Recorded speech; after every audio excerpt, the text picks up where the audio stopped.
anterior, ¿verdad? Va a liberar una hormona que se llama HL. Esa es la hormona luteinizante. Esta hormona viene desde la pituitaria anterior a través del torrente sanguíneo al testículo. Y en el testículo, pues tiene su efecto en la célula intersticial. Observemos en el diagrama que estas células intersticiales se encuentran entre los túbulos seminíferos. Fíjense ustedes, el túbulo seminífero, ¿verdad? Aquí hay uno casi completo, un corte transversal, y entonces esta hormona HL, hormona luteinizante que viene desde la pituitaria, baja a través del torrente sanguíneo, llega hasta el testículo y en el testículo tiene su efecto en esta célula intersticial. ¿Cuál es la función de la célula intersticial? Pues entonces está en la parte endocrina de los testículos para producir la hormona testosterona.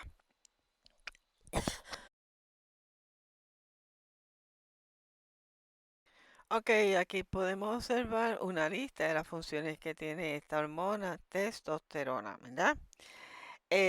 Cuando empieza y entra el jovencito en la pubertad, más o menos a los 14 años, es para que se termine de desarrollar los órganos sexuales primarios y para su funcionamiento, ¿verdad? También una vez que termine ese proceso para que se madure el espermatozoide. Y aquí nosotros tenemos esta hormona luego bien importante para el mantenimiento y desarrollo de características masculinas secundarias, por ejemplo, el bigote, el desarrollo de la laringe, ahí viene el cambio de voz en el joven, la musculatura, patrón de crecimiento del cuerpo y entonces muchas veces debido a esa hormona muchos jóvenes pues tienen un acné, ¿verdad? Bien fuerte y aquí pues en la calvicie, ¿verdad?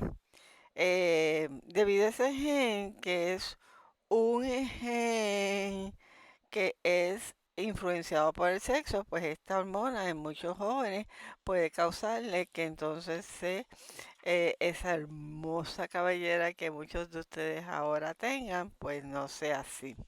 Vamos entonces a la próxima.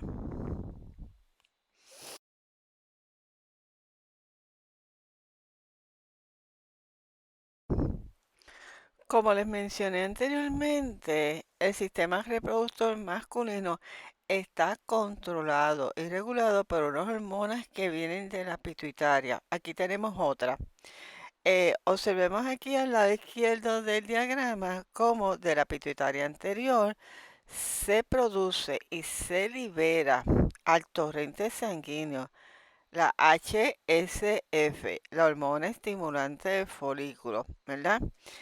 Realmente los nombres de estas dos hormonas, HL, HSF, tienen su origen en la función que va a tener la mujer, pero conservan el mismo nombre, ¿verdad? Por la función análoga en el hombre. Bien, seguimos. De la pituitaria anterior, ¿verdad? Viene a través del torrente sanguíneo esta hormona estimulante del folículo HSF y tiene su efecto, ¿verdad?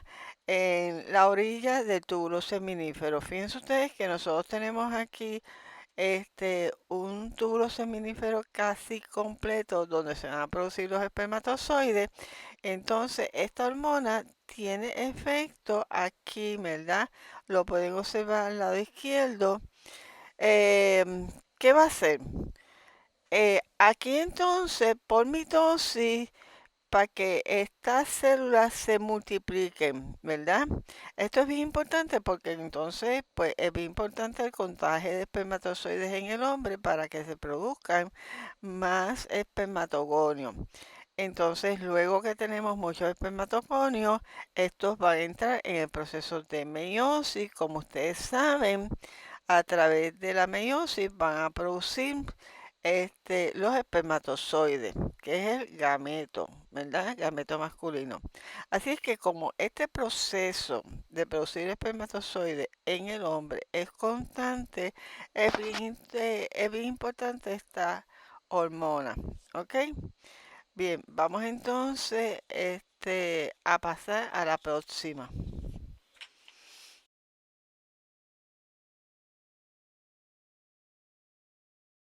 Ok, aquí tenemos un espermatozoide normal. Un espermatozoide normal, pues lógicamente tiene una cabeza. Fíjense ustedes en la cabeza, pues entonces ahí vamos a tener el núcleo, ¿verdad? Con el DNA de los 23 cromosomas, que va a tener el espermatozoide. Fíjense ustedes, en la pieza del medio, pues tenemos los mitocondrios. Estos mitocondrios son bien importantes porque estos son los que van a producir la energía para el movimiento del flagelo de la cola del espermatozoide. Es bien importante que este espermatozoide tenga una gran motilidad para que entonces, una vez que se deposite en la vagina de la mujer, pueda subir por la trompa de falopio para fecundar lo que va a ser finalmente el óvulo, porque cuando llegue todavía no va a ser óvulo. Así es que un espermatozoide normal va a tener una cabeza y una cola, ¿verdad? A veces pues tienen dos o dos cabezas, no son normales, pero aquí tenemos, ¿verdad? Que en la parte del frente es que vamos a tener en el hombre esos 23 cromosomas que necesitamos para la fecundación de lo que va a ser finalmente el óvulo. Vamos a pasar ahora a la próxima.